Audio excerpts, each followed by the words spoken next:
Welcome to part 3 of our Senior Healthcare Assistant interview questions. Stay tuned for valuable insights and enjoy the continuation of our discussion.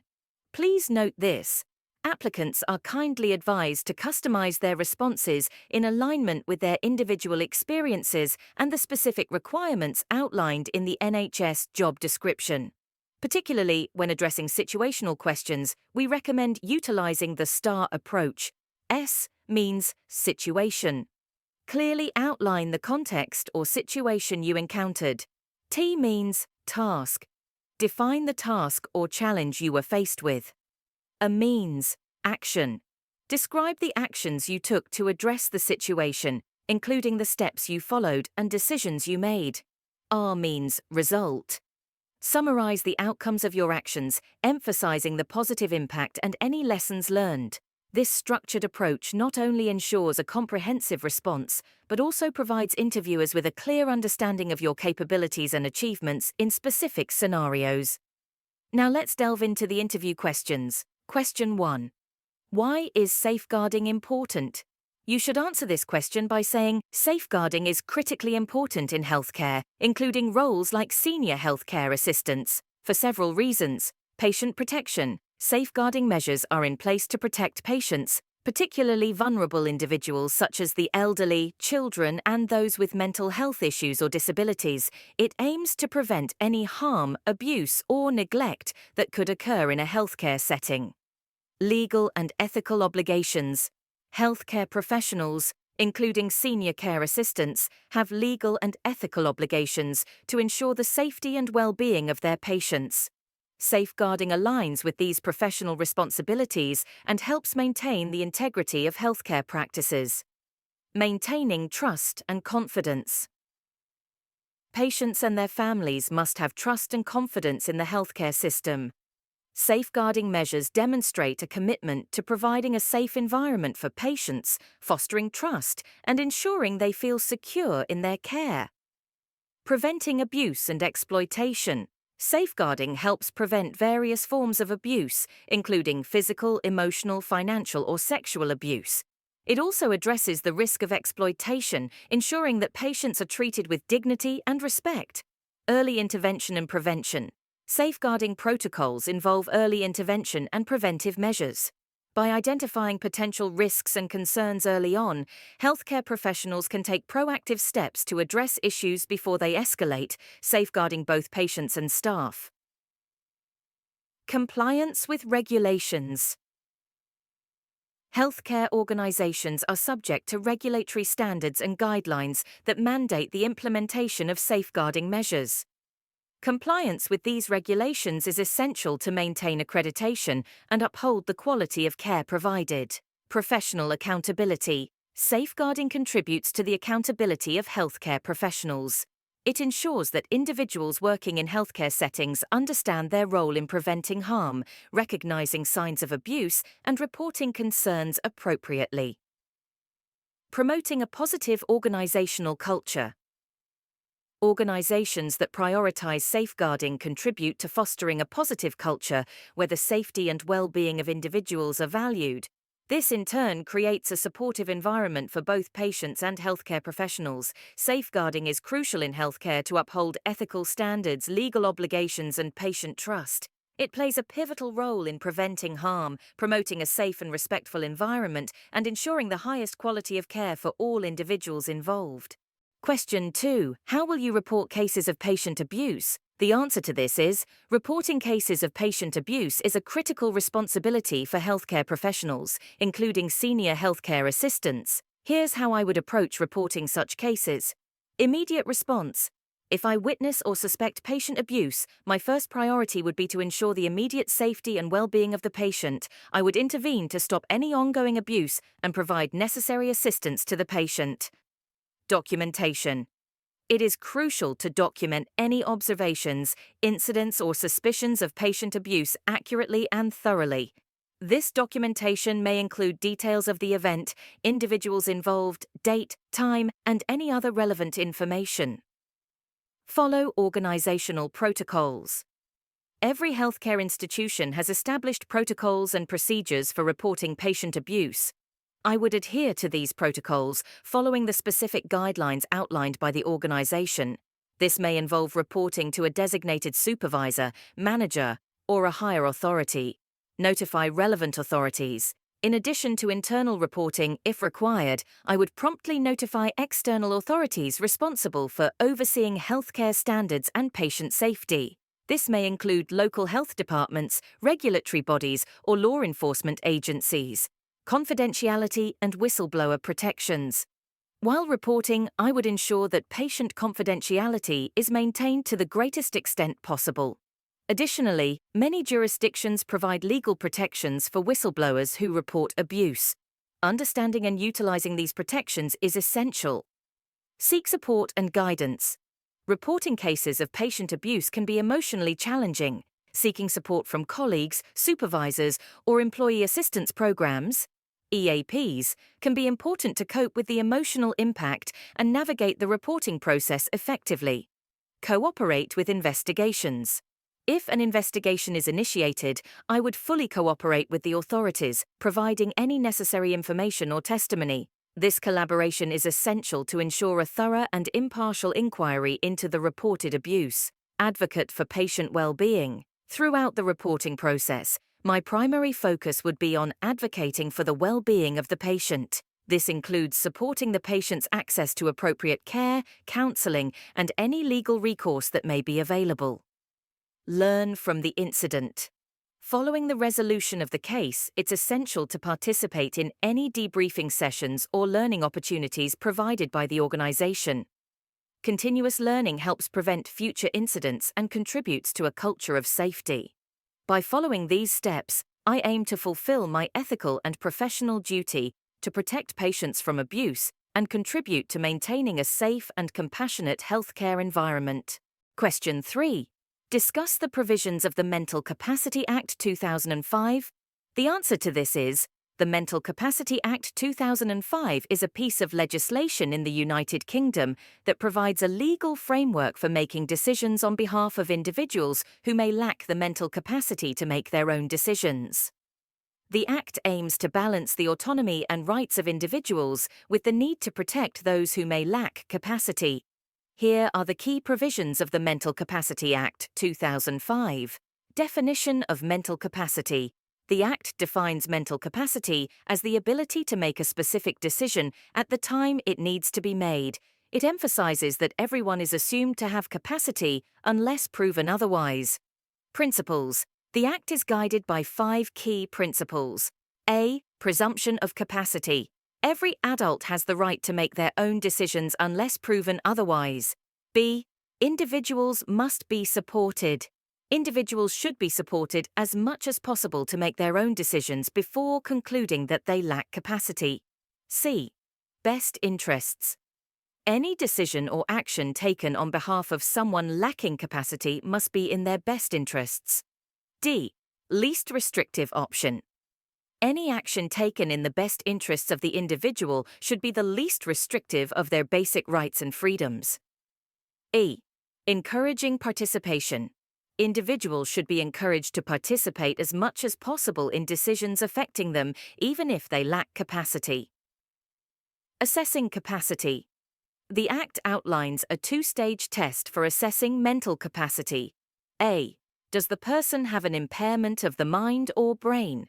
B. Does the impairment make them unable to make the specific decision at that time? Best interests decision. If an individual is deemed to lack capacity, any decision or action taken on their behalf must be in their best interests. This involves considering the individual's past and present wishes, feelings, beliefs, and values. Advanced decisions and lasting power of attorney. The Act allows individuals to make advanced decisions specifying what should happen if they lack capacity in the future. It also introduces the concept of lasting power of attorney, enabling individuals to appoint someone to make decisions on their behalf. Deprivation of liberty safeguards, DOLS. The Act introduced safeguards to protect individuals who lack capacity and are deprived of their liberty in care settings. Any such deprivation must be authorized by the appropriate legal procedures. Court of Protection. The Court of Protection is established under the Act to make decisions on behalf of individuals who lack capacity, particularly in complex or disputed cases. Code of Practice. The Act is supported by a code of practice that provides guidance on how its principles should be applied in different situations. The code is essential for professionals working with individuals who may lack capacity. Overall, the Mental Capacity Act 2005 is designed to strike a balance between respecting individual autonomy and ensuring protection for those who may be vulnerable due to a lack of mental capacity. It sets out a clear legal framework for making decisions on behalf of individuals in their best interests while promoting their participation in the decision-making process as much as possible. Question 4. What are your strengths? You can answer this by saying, I believe my strengths lie in my ability to provide compassionate and patient-centered care. I have a solid foundation in clinical skills, such as monitoring vital signs, administering medications, and assisting with daily living activities. My attention to detail, effective communication skills, and the ability to work well within a team contribute to creating a positive and supportive environment for both patients and colleagues. Additionally, my dedication to ongoing learning and staying updated on healthcare practices allows me to adapt to new challenges and deliver high-quality care. Question 5. What are your weaknesses? The answer to this question is, one area I've identified for improvement is my desire to ensure everything is perfect, which sometimes leads me to spend more time on a task than necessary. While attention to detail is crucial in healthcare, I've learnt to balance it with efficiency. I've been working on setting realistic timeframes for tasks and prioritizing effectively to ensure that I maintain a high standard of care without compromising efficiency. I believe that recognizing and addressing weaknesses is an ongoing process, and I am committed to continuous improvement. Question 6. What skills is required from a senior healthcare assistant? A senior healthcare assistant should possess a diverse set of skills to effectively contribute to patient care and support the healthcare team. Here are some essential skills for a senior healthcare assistant. Patient care skills. Provide compassionate and patient-centered care, including assistance with daily living activities, monitoring vital signs, and addressing patients' physical and emotional needs. Communication skills. Effectively communicate with patients, their families, and healthcare professionals. Clear communication is vital for understanding and addressing patients' concerns. Teamwork and collaboration. Work collaboratively with other healthcare professionals to ensure seamless patient care. Teamwork is crucial for providing comprehensive support to patients. Attention to detail. Pay close attention to detail when carrying out tasks related to patient care, medication administration, and documentation to ensure accuracy and safety. Problem-solving skills. Be able to identify and address challenges that may arise in the healthcare setting, finding solutions to ensure the well-being of patients. Empathy and compassion. Demonstrate empathy and compassion towards patients, understanding their needs and providing emotional support during challenging times. Organizational skills. Stay organized in a fast-paced healthcare environment, managing multiple tasks efficiently and ensuring that patient care is delivered in a timely manner. Adaptability. Be adaptable to changes in the healthcare environment and willing to learn and implement new procedures or technologies to enhance patient care. Leadership skills. As a senior healthcare assistant, leadership skills are valuable for guiding and supporting other healthcare assistants within the team. Conflict resolution. Effectively resolve conflicts or challenges that may arise within the healthcare team, promoting a positive and collaborative work environment. Cultural competence. Demonstrate cultural competence and sensitivity when working with patients from diverse backgrounds, respecting their beliefs and practices. These skills collectively contribute to the ability of a senior healthcare assistant to provide high-quality care and support in a healthcare setting. Question 7. Why is the NHS values important? The NHS values are important for several reasons as they form the foundation for the delivery of high-quality healthcare services and contribute to the overall well-being of patients, healthcare professionals, and the healthcare system. Here are some reasons why NHS values are important. Patient-centered care. The NHS values prioritise patient-centered care, ensuring that the needs, preferences and dignity of patients are at the forefront of HealthCarer delivery. This approach leads to better patient experiences and outcomes. Compassion. Compassion is a core NHS value, emphasising the importance of empathy and understanding in healthcare. Compassionate care not only improves the emotional well-being of patients, but also fosters trust and a positive healthcare environment. Respect and dignity. The values highlight the significance of respecting the individuality and dignity of each patient. This contributes to a healthcare environment where patients feel valued, heard, and treated with the utmost respect. Equality and inclusion. NHS values promote equality and inclusion, emphasizing that healthcare services should be accessible to everyone, regardless of their background, ethnicity, gender, or socioeconomic status. This ensures fair and just healthcare practices. Teamwork and collaboration. The values underscore the importance of teamwork and collaboration among healthcare professionals. Effective collaboration enhances communication, coordination, and the delivery of comprehensive care to patients. Improving lives. The overarching goal of NHS values is to improve the lives of individuals through the provision of healthcare services. By adhering to these values, healthcare professionals contribute to positive health outcomes and overall well-being. Integrity and accountability. Values such as integrity and accountability emphasize the importance of ethical behavior and responsibility. These values build trust among patients and within the healthcare system. Innovation and continuous improvement. The NHS values encourage innovation and a commitment to continuous improvement in healthcare practices. This ensures that the healthcare system remains adaptable to advancements in medical knowledge and technology. Public trust. Adhering to NHS values helps build and maintain public trust in the healthcare system. When patients and the community trust the values guiding healthcare delivery, they are more likely to engage with healthcare services and follow medical advice. Employee satisfaction. Healthcare professionals who work in an environment that upholds NHS values are more likely to experience job satisfaction. This, in turn, contributes to a positive workplace culture and enhances the retention of skilled and motivated healthcare professionals. In summary, the NHS values play a pivotal role in shaping a healthcare system that is centered around patients, promotes a positive work environment, and strives for continuous improvement in the delivery of healthcare services. Question 8. What steps can you take to protect patient confidentiality? Protecting patient confidentiality is a critical aspect of healthcare practice, and healthcare professionals must adhere to strict guidelines to maintain the privacy and security of patient information. Here are steps that can be taken to protect patient confidentiality. Familiarize yourself with relevant privacy laws and regulations, such as the Health Insurance Portability and Accountability Act, HPAA, in the United States, or the Data Protection Act in the UK.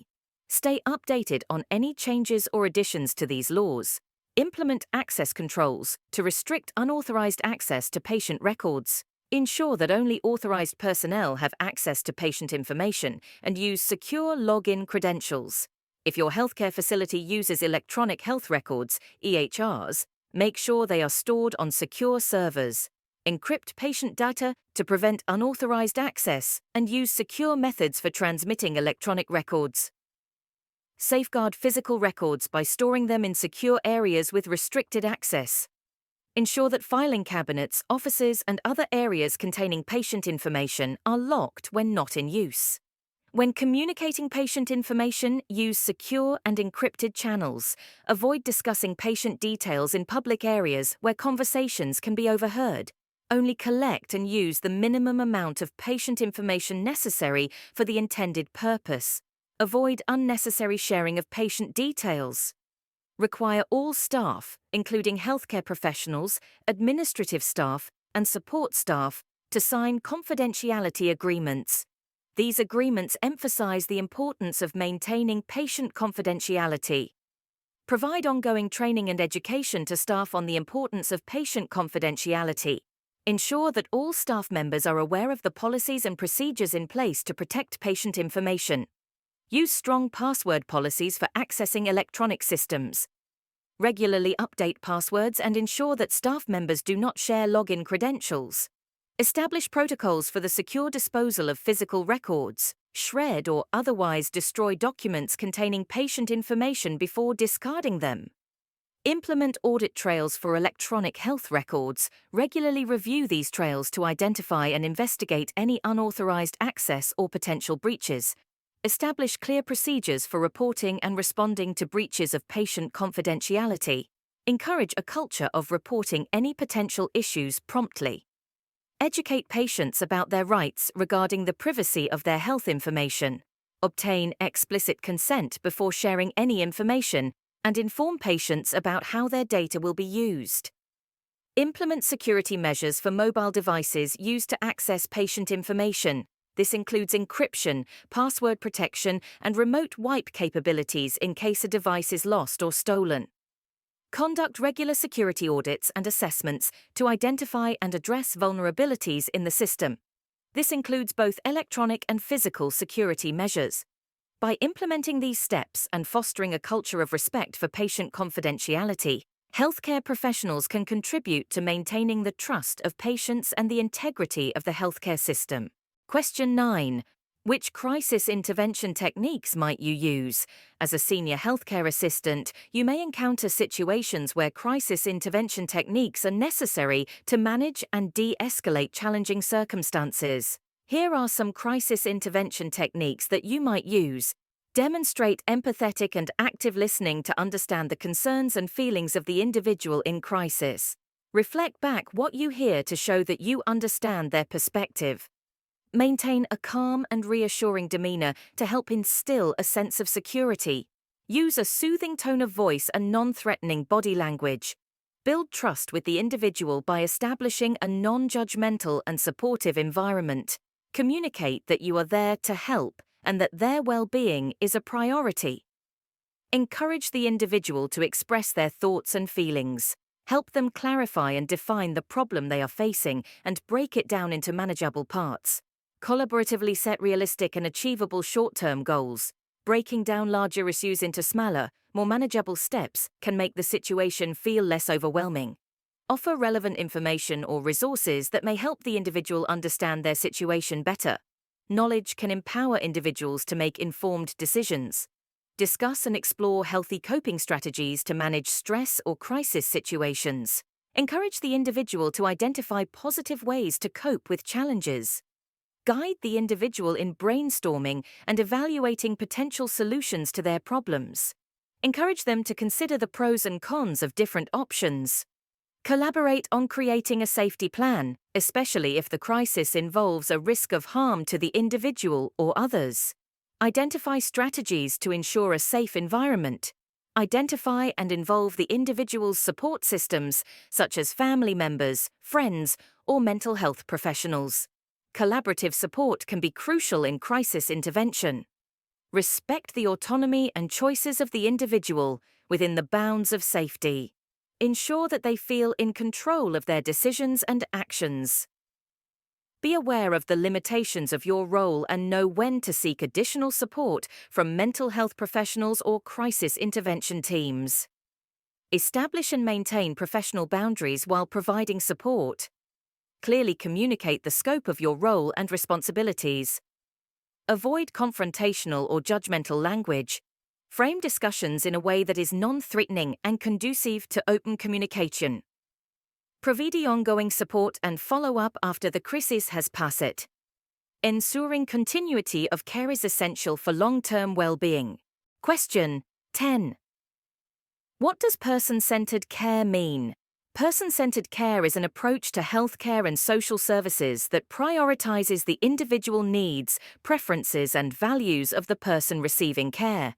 This approach recognizes that each person is unique with their own set of experiences, beliefs, and aspirations, and it seeks to tailor care to meet those specific characteristics.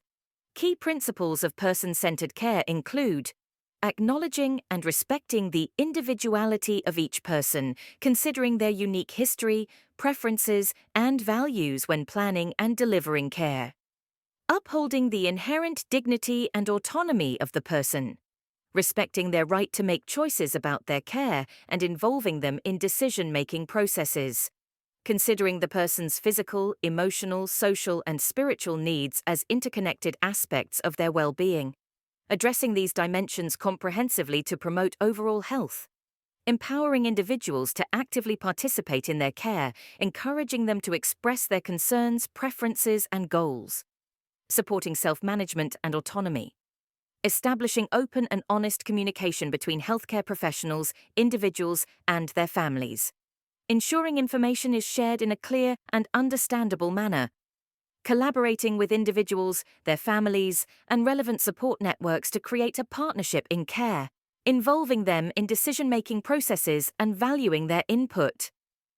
Adapting care plans to changes in the individual's needs, preferences, or circumstances. Being flexible and responsive to the dynamic nature of healthcare. Recognizing and respecting the cultural background, values, and beliefs of the person. Providing care that is culturally sensitive and responsive to diversity. Fostering opportunities for individuals to maintain or regain independence. Encouraging activities and interventions that support their ability to function at their highest potential. Ensuring continuity in care by coordinating services across different healthcare settings and involving various healthcare professionals. Providing seamless transitions to promote a consistent and integrated approach. Prioritizing the enhancement of the person's overall quality of life, emphasizing not only the treatment of illnesses, but also the promotion of well-being and fulfillment. Person-centered care is a philosophy that guides healthcare professionals in building therapeutic relationships, understanding the unique needs of each person, and delivering care that respects their individuality and promotes a sense of personhood. It aligns with the principles of patient-centeredness, emphasizing the importance of the person's experience in the healthcare journey. Question 11. Tell me about a time when you worked under pressure. In my previous role as a senior healthcare assistant, I encountered a situation where our unit experienced a sudden influx of patients due to an unexpected emergency. The increased volume of patients created a high-pressure environment as we needed to ensure that everyone received the necessary care promptly. During this time, I had to juggle multiple responsibilities efficiently. I prioritized tasks based on the urgency of each patient's condition, ensuring that critical cases received immediate attention. I maintained clear communication with the healthcare team, updating them on the status of each patient and coordinating our efforts to provide seamless care. While working under pressure, I remained calm and focused on delivering quality care. I utilized my organizational skills to streamline processes, optimize workflow, and ensure that essential tasks were completed promptly. Additionally, I provided emotional support to patients and their families during this challenging time, demonstrating empathy and compassion. The experience taught me the importance of adaptability and effective teamwork in high-pressure situations. It reinforced my commitment to delivering patient-centered care even in challenging circumstances. I believe that remaining composed under pressure is crucial in healthcare, and I am confident in my ability to handle such situations with professionalism and dedication. Question 12. Tell me about a time when you delivered efficient patient care. In one instance, I was assigned to care for a patient with complex medical needs who required close monitoring and timely interventions. The patient's condition was critical, and it demanded a high level of attention to ensure their well-being. To deliver efficient patient care, I started by thoroughly reviewing the patient's medical history and consulting with the medical team to understand the treatment plan. I organized and prioritized tasks, ensuring that medications were administered on time, vital signs were monitored regularly, and any signs of deterioration were promptly addressed. During the shift, the patient experienced a sudden change in vital signs, indicating a potential complication. I immediately notified the medical team, collaborated with other healthcare professionals, and initiated the necessary interventions. The quick response helped stabilize the patient, preventing further deterioration. Throughout the entire process, effective communication played a key role. I kept the patient and their family informed about the situation, explaining the changes in their condition and the actions being taken. This not only reassured the patient and their family, but also fostered a sense of trust and transparency in the care provided. The experience highlighted the importance of proactive monitoring, quick decision-making, and collaborative teamwork in delivering efficient patient care. It reinforced my commitment to maintaining a high standard of care for each patient, ensuring their safety and well-being are prioritized at all times. Question 13. How would you deal with a difficult patient? Handling a difficult patient requires a combination of empathy, communication skills, and a patient-centered approach. Encountering difficult situations with patients is not uncommon in healthcare, and my approach is always centered on understanding and addressing their concerns. In a previous experience, I had a patient who was expressing dissatisfaction with their care and appeared agitated. To deal with this situation, I took the following steps. I approached the patient with a calm demeanor and actively listened to their concerns without interruption. This allowed them to express their feelings and frustrations. I acknowledged the patient's emotions and expressed empathy. Understanding that being in a healthcare setting can be stressful, I reassured them that their concerns were valid and that we would work together to find a solution. I sought clarification on specific issues bothering the patient. This helped me identify the root cause of their dissatisfaction, whether it was related to their treatment, communication, or other aspects of care.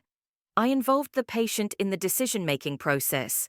By discussing potential solutions and involving them in decisions about their care, we could find a plan that aligned with their preferences and needs. I communicated the situation to the healthcare team, ensuring everyone involved in the patient's care was aware of the concerns. This facilitated a collaborative effort to address the issues raised. After implementing changes to address the patient's concerns, I followed up with them to ensure they felt heard and that improvements were made. This demonstrated our commitment to continuous improvement and patient satisfaction. Ultimately, my goal is to establish a trusting and respectful relationship with each patient, even in challenging situations. I believe that effective communication and a patient-centered approach can go a long way in diffusing tension and ensuring the best possible care for every individual. Question 14. Why should we hire you as a senior healthcare assistant? When responding to the question, why should we hire you as a senior healthcare assistant, it's essential to highlight your unique qualities, relevant skills, and how you align with the organization's values. Here's an example response. I believe I'm an excellent fit for the role of a senior healthcare assistant due to a combination of my skills, experience, and dedication to patient-centered care. Here are some reasons why I would be an asset to your team. Extensive experience. With 5 years of experience in the healthcare industry, I have developed a deep understanding of patient care, medical procedures, and the importance of maintaining a supportive and compassionate environment. Clinical skills.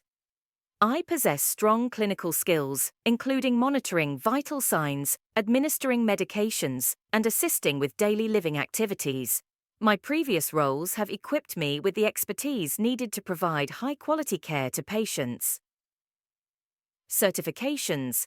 I hold an NVQ Level 3 diploma in health and social care, demonstrating my commitment to continuous learning and professional development. This qualification enhances my ability to contribute effectively to the healthcare team. Patient-centered approach. I am passionate about patient-centered care, and I strive to ensure that each patient receives individualized attention and feels empowered in their healthcare journey. My excellent communication skills contribute to building trust with patients. Team collaboration. I work seamlessly within a team, recognizing the importance of collaboration in delivering comprehensive care. My ability to communicate effectively with colleagues, physicians, and other healthcare professionals promotes a positive working environment. Problem-solving skills. I am adept at identifying challenges and implementing effective solutions. Whether it's addressing patient concerns or improving workflow processes, I approach problem-solving with a proactive and detail-oriented mindset. Commitment to NHS values. I am aligned with the values of the NHS, including compassion, respect, and excellence. These values resonate with my own commitment to providing the highest standard of care to patients. Adaptability. The healthcare landscape is dynamic, and I am adaptable to changes in protocols, technologies, and best practices. I am enthusiastic about staying updated on industry advancements. Dedication to wellness. Outside of work, my commitment to wellness aligns with the holistic approach to healthcare. Engaging in fitness activities, reading, and learning allows me to bring a well-rounded perspective to patient care. I'm excited about the opportunity to contribute to the NHS team, and I'm confident that my skills and dedication will make a positive impact on patient outcomes and the overall success of your healthcare facility. Question 15. How would you deal with conflict between two healthcare assistants? Dealing with conflict between two healthcare assistants requires a thoughtful and proactive approach to ensure a positive working environment. Here are some steps you can take. Communication. Encourage open and honest communication between the two healthcare assistants. Create a safe space for them to express their concerns, opinions, and feelings. Schedule a private meeting with both individuals to discuss the conflict. Allow each person to share their perspective without interruptions. Active listening. Actively listen to each healthcare assistant's side of the story. Demonstrate empathy and understanding to help them feel heard and valued. Summarize their concerns to ensure you've accurately grasped the situation. This helps to avoid misunderstandings.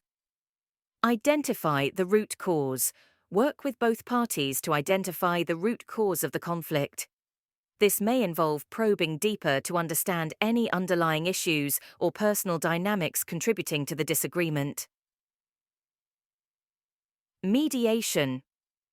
If necessary, consider involving a neutral third party, such as a supervisor, human resources representative, or a mediator to facilitate the conversation and guide the resolution process. Establish ground rules. Set clear ground rules for the discussion and future interactions. Emphasize the importance of respect, professionalism, and collaboration in the workplace. Conflict resolution strategies. Explore various conflict resolution strategies such as compromise, finding common ground, or brainstorming solutions together. Encourage a cooperative mindset. Provide training. If the conflict is related to specific skills or work processes, offer additional training or support to address any gaps and enhance their capabilities. Document discussions. Keep a record of the discussions, agreements, and action plans resulting from your interventions. This documentation can be useful for reference and accountability. Follow-up. Schedule follow-up meetings to assess progress and ensure that the agreed-upon solutions are being implemented. Reinforce the importance of maintaining a positive and collaborative work environment. Seek feedback. Encourage feedback from both healthcare assistants on how the resolution process is working for them. This feedback can help refine your approach and address any lingering issues. Remember, the goal is not just to resolve the immediate conflict, but also to foster a healthy and constructive working relationship between the healthcare assistants. Question 16. How would you manage an underperforming healthcare assistant in your team? Managing an underperforming healthcare assistant requires a careful and constructive approach to address the issues while providing support and opportunities for improvement. Here's a step-by-step guide. Identify specific performance issues. Clearly identify and document the specific performance issues or areas where the healthcare assistant is underperforming. Use concrete examples to illustrate concerns. Private discussion. Schedule a private meeting with the healthcare assistant to discuss their performance. Choose a neutral and confidential setting to ensure open communication. Active listening. Allow the healthcare assistant to express their perspective on their performance. Actively listen to their concerns and seek to understand any challenges they may be facing. Provide constructive feedback. Offer specific and constructive feedback on the areas that need improvement. Focus on behaviors and outcomes rather than personal attributes. Use the I statements to avoid sounding accusatory. Set clear expectations. Clearly outline the expectations for performance improvement. Discuss the standards that need to be met and the time frame for improvement. Ensure mutual understanding of the expectations. Create a performance improvement plan, PIP. Develop a performance improvement plan, PIP. Collaboratively with the healthcare assistant. The plan should include specific, measurable, and achievable goals, along with the necessary support and resources. Training and skill development. Identify any training or skill development opportunities that can help address the performance gaps. Provide resources, training sessions, or mentorship to enhance their skills. Regular check-ins. Schedule regular check-in meetings to monitor progress and discuss any challenges. Use these opportunities to provide ongoing feedback, answer questions, and offer additional support. Positive reinforcement. Recognize and acknowledge improvements made by the healthcare assistant. Positive reinforcement can motivate them to continue working towards better performance. Address personal issues compassionately. If the underperformance is related to personal issues, approach the situation with empathy. Offer support and, if necessary, connect them with employee assistance programs or counseling services. Document performance discussions. Keep detailed records of performance discussions, the improvement plan, and any agreements made. This documentation is crucial for tracking progress and, if necessary, for future reference. Escalate if necessary. If the HealthCarer assistant fails to show improvement despite the support provided, follow your organization's policies and procedures for addressing performance concerns, which may include escalating the matter to higher management or HR. Remember, the goal is not only to address underperformance, but also to help the healthcare assistant grow and succeed in their role. Providing constructive feedback, support, and opportunities for improvement can contribute to a positive working relationship and overall team success. Question 17. How do you prioritize your work? When asked about how you prioritize your work as a senior healthcare assistant, it's important to demonstrate your organizational skills, time management, and ability to handle multiple tasks efficiently. Here's an example response. Prioritizing work in a healthcare setting is crucial to ensure that patient care is delivered effectively. My approach to prioritization revolves around understanding the urgency of tasks, the critical needs of patients, and the overall workflow of the healthcare team. Here is how I prioritize my work. Assessment of patient needs. I begin each shift by assessing the needs of patients under my care. This involves reviewing patient records, noting any changes in medical status, and identifying immediate concerns. Urgency and criticality. I prioritize tasks based on their urgency and criticality. Critical medical procedures, administering medications, and responding to emergencies take precedence to address immediate patient needs. Collaboration with the healthcare team. Effective communication with the healthcare team is key. I collaborate with nurses, physicians, and other team members to understand the overall care plan for each patient and to coordinate tasks efficiently. Patient rounds. Regular patient rounds allow me to interact with patients, address their concerns, and identify any new issues. This proactive approach helps in preventing complications and ensures that all necessary interventions are timely. Documentation. Accurate and timely documentation is an integral part of healthcare. I prioritize documentation to maintain up-to-date patient records, ensuring that the entire healthcare team has access to relevant information. Delegation. In a team-based healthcare environment, delegation is essential. I delegate tasks to support staff based on their skills and capabilities, allowing me to focus on tasks that require my specific expertise. Long-term planning. Beyond immediate tasks, I consider long-term care plans for patients. This includes scheduling follow-up assessments, coordinating with other departments for diagnostic tests, and ensuring continuity of care. Flexibility. Healthcare settings are dynamic, and priorities may shift. I remain flexible and adaptive to changes in patient conditions, emergencies, or unexpected situations that may arise during a shift. Time management. I manage my time effectively, breaking down tasks into manageable components and allocating time based on the complexity and urgency of each task. Regular training and updates. Staying updated on new protocols, procedures, and technologies in healthcare allows me to enhance my decision-making when prioritizing tasks. In summary, my approach to prioritizing work involves a combination of effective communication, collaboration, and a systematic assessment of patient needs. By staying organized and adaptable, I ensure that patient care is delivered with the highest standards of excellence. Question 18. When you are sent to a house and you find out the patient is hot in her body, what do you do? If you find a patient feeling hot during a home care visit, it's essential to assess the situation and take appropriate actions. Here's a suggested response. Upon finding a patient feeling hot during a home care visit, my immediate concern would be to assess the patient's well-being and address any potential causes of discomfort or elevated body temperature. Here's the step-by-step approach I would take. Assessment. I would start by assessing the patient's vital signs, including body temperature, to confirm the presence of fever or an elevated temperature. This may involve using a thermometer to obtain an accurate reading. Comfort and safety. I would ensure the patient is in a comfortable position and assess the environment for factors contributing to increased body temperature. This includes checking room temperature, ventilation, and ensuring the patient is appropriately dressed. Hydration. Dehydration can contribute to an elevated body temperature. I would inquire about the patient's fluid intake and encourage them to drink water or other hydrating fluids if appropriate. Medication review.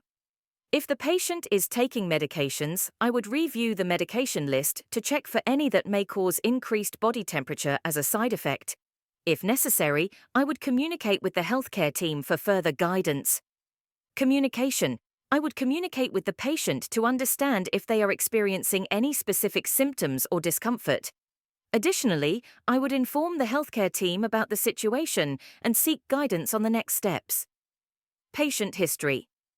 Reviewing the patient's medical history may provide insights into any underlying conditions or factors contributing to the elevated body temperature. Emergency response. If the patient's condition worsens, or if there are signs of a medical emergency, I would follow established emergency protocols. This may involve calling for emergency medical services or contacting the patient's primary healthcare provider. Documentation. Accurate and timely documentation of the assessment findings, interventions implemented, and communication with the healthcare team is crucial for continuity of care. This information ensures that the entire healthcare team is aware of the patient's condition and the actions taken. In summary, my response to finding a patient feeling hot during a home care visit involves a comprehensive assessment, addressing immediate concerns, and collaborating with the healthcare team to provide appropriate care. Prioritizing patient safety and well-being is paramount in such situations. Question 19. When you are sent to a house and you find out that the patient has not eaten her breakfast, what do you do? If you're a healthcare assistant sent to a house and discover that the patient has not eaten her breakfast, here are steps you can take. Assess the situation. First, assess the patient's overall well-being. Check if there are any signs of distress, weakness, or immediate health concerns. Communicate with the patient. Communicate with the patient to understand the reason behind not having breakfast. Ask if there are specific preferences, dietary restrictions, or reasons for not eating. Offer assistance. Offer assistance in preparing or obtaining the patient's preferred breakfast, If the patient is unable to prepare it themselves, ensure that you have the necessary information about their dietary preferences and restrictions. Check for prepared meals. If the patient has ready-to-eat meals in the house, check if there's a suitable breakfast option available. Ensure that the food is within the patient's dietary guidelines. Prepare a simple breakfast. If appropriate, prepare a simple and nutritious breakfast for the patient based on their dietary requirements. This could include items like toast, cereal, yogurt, or fruit. Encourage fluid intake. Encourage the patient to drink fluids, such as water, juice, or tea, even if they are not ready for a full meal. Staying hydrated is essential for overall well-being. Document and communicate. Document the information about the patient's breakfast, including any challenges or preferences, in the patient's records. Communicate this information to relevant healthcare professionals and the care team. Address underlying issues. If the patient consistently misses meals, explore any underlying issues that might be contributing to this. It could be related to physical health, mental health, or practical challenges. Discuss these concerns with the healthcare team for further assessment. Educate and provide guidance. Provide education and guidance to the patient and their family on the importance of regular meals and proper nutrition. Offer tips on meal planning and preparation if needed. Coordinate with care team. Coordinate with other members of the patient's care team, such as nurses, dietitians, or social workers, to ensure a comprehensive approach to the patient's well-being. Respect. Patient's choices. Respect the patient's autonomy and choices regarding their meals. If there are cultural or personal preferences influencing their food choices, try to accommodate these within their dietary guidelines. Follow up. Schedule a follow-up to monitor the patient's meal intake and make any necessary adjustments to the care plan. Continuous communication with the patient and the healthcare team is crucial for ongoing support. Always prioritize the patient's preferences, dietary restrictions, and well-being while respecting their autonomy. If you have concerns about the patient's nutritional status or eating habits, involve the broader healthcare team for a more comprehensive assessment and plan. Question 20. Do you have any question for us? You must always ask questions. Your response should be, I appreciate the opportunity to ask a few questions. Can you provide more insights into the team dynamics and how collaborative efforts contribute to the success of patient care in this healthcare setting? How does the organization support the professional development and ongoing training of senior healthcare assistants to ensure they stay updated with best practices? Can you share more details about the specific challenges or opportunities currently faced by the healthcare team and how the senior healthcare assistant role contributes to addressing them? What is the communication structure within the healthcare team, and how do you encourage open communication and feedback among team members? Could you elaborate on the expectations for leadership and mentoring responsibilities that come with the senior healthcare assistant role? These questions are aimed at gaining a deeper understanding of the work environment and how I can contribute effectively to the team's success.